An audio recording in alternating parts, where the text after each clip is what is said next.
Have you ever noticed how people pray? Not to gods, but to numbers?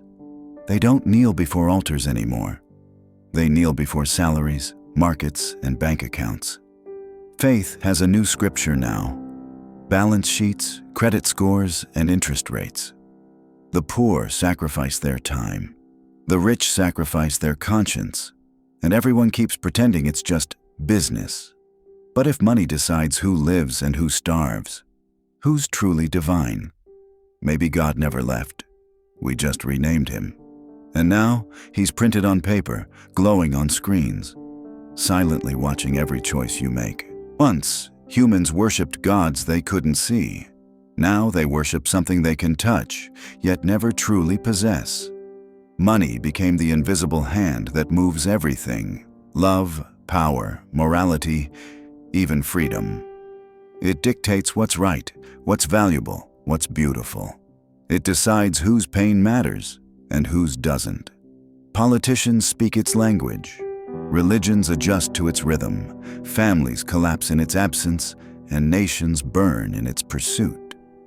We no longer ask what is sacred. We ask what it costs. And the more we chase it, the more we become like it: cold, replaceable, transactional. They say money can't buy happiness, but it can buy everything that defines it. And that's why nobody stops praying. They say every god is born from human fear.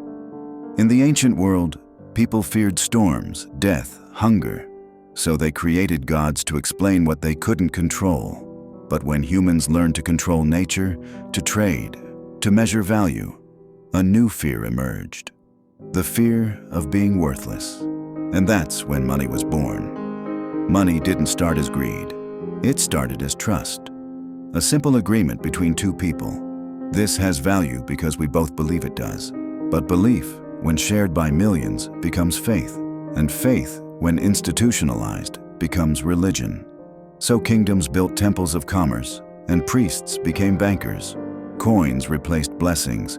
Gold replaced grace. The altar changed shape, but the ritual remained: sacrifice for salvation. Only this time, salvation meant security. Psychologist Erich Fromm once said, "Man has transformed himself into a commodity. He experiences his life as an investment." That's the modern creed. We no longer live to be, we live to be valued. Every choice, every dream, every relationship, measured in profit and potential return. History confirms it. Empires didn't just rise by faith or force, they rose by finance. Rome taxed its colonies to feed its gods of wealth. The British Empire traded opium for silver and called it civilization. Even revolutions that claimed to fight greed, from communism to populism, still worship the same idol: control over value.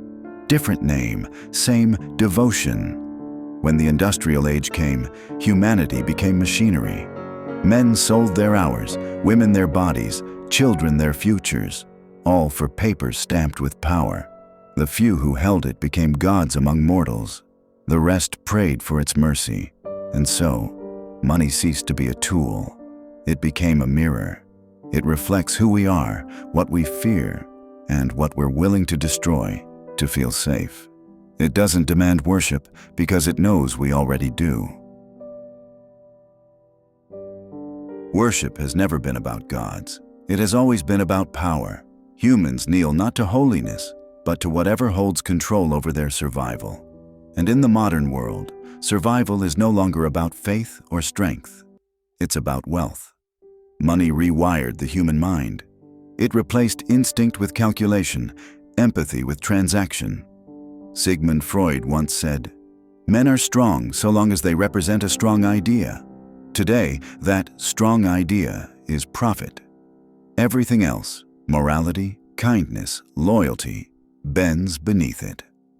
Psychologically, money functions like a deity because it fulfills the same needs that religion once did: security, meaning, and identity. When people say money can't buy happiness, they forget. It buys the illusion of control, and that's far more seductive. The brain releases dopamine not only when we gain money, but even when we think about it. It triggers reward circuits identical to those activated by prayer or love. But unlike love, it never fulfills. Because money doesn't promise peace, it promises more. And more has no end. Look around. Relationships are built not on affection, but on convenience. Marriages end not because of betrayal, but because of bankruptcy. A man's worth is not measured by his soul, but by the digits that follow his name. Status has replaced virtue. Greed has replaced faith. In politics, money doesn't speak. It dictates. Laws are written not by leaders, but by donors. Justice isn't blind. She just counts before she judges. And every vote, every policy, every war has a price tag attached. The market has become a psychological god, unseen, omnipotent, unpredictable. When it rises, people rejoice. When it falls, they despair. We monitor it daily, pray for its favor, and curse it when it punishes us. It decides who eats and who starves, who thrives and who disappears. Philosopher Friedrich Nietzsche once wrote, "God is dead." But he didn't mean humanity stopped believing. He meant we replaced belief with something else. And that something else was commerce. Nietzsche warned that when we kill one god, we inevitably create another to take its place. He was right. We just didn't realize the next god would have a logo and a stock price.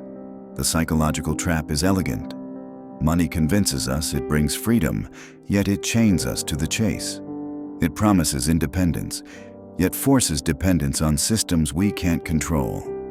It gives identity, yet erases individuality. You don't own it. It owns you. Every generation is taught to pursue success, but few ask what success really means. Because in truth, the world doesn't want you successful. It wants you profitable. And the line between those two is where most souls are sold. Every faith demands sacrifice, and the faith in money is no different, only this one consumes the soul first. The ancients offered blood to their gods. We offer time, hours, years, lifetimes, traded for numbers that fade the moment we stop earning them. We call it ambition. But what if it's devotion, disguised as progress? The cost of worshiping money isn't written in coins. It's carved into our behavior. We lie without guilt if it means profit. We betray without hesitation if it means survival. We smile in competition, but inside, we measure worth like accountants of morality. Corporations speak in the language of divinity: vision, mission, values. But beneath the sermons lies the same scripture: growth at all costs. Every product is a prayer, every consumer a believer. The economy doesn't serve humanity. Humanity serves the economy. Psychologist Carl Jung once said, "People don't have ideas. Ideas have people." Money is one of those ideas. It possesses us, molds us, speaks through us. It tells us what to desire, who to envy, what to fear losing.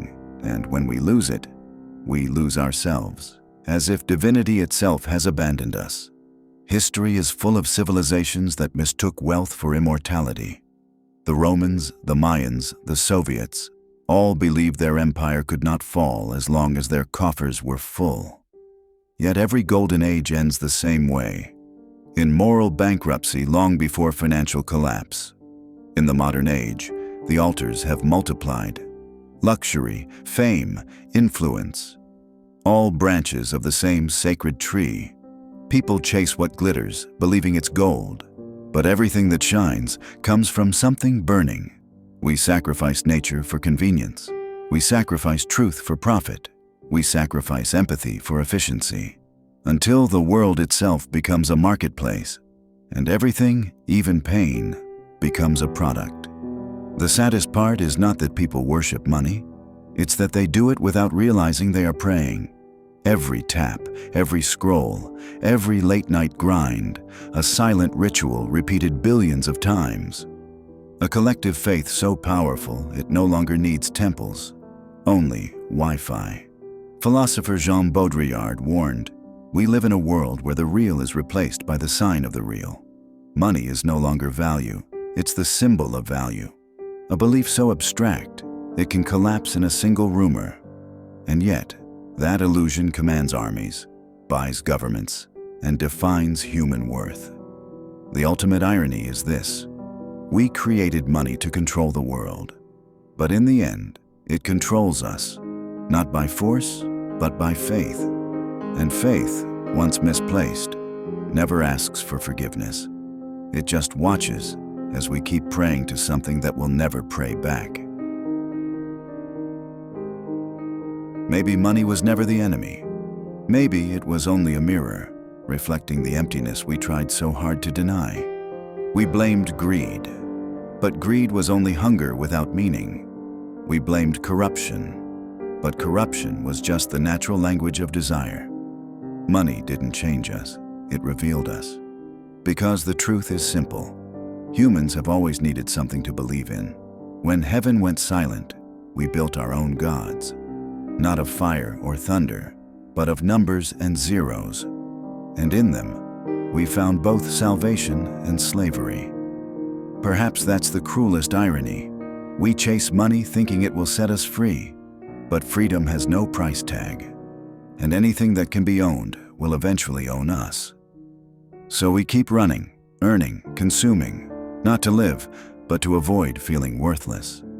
As if existence itself needs a receipt. The God we made doesn't punish us. It simply waits, knowing we'll come back to worship every time our wallets feel like confession booths.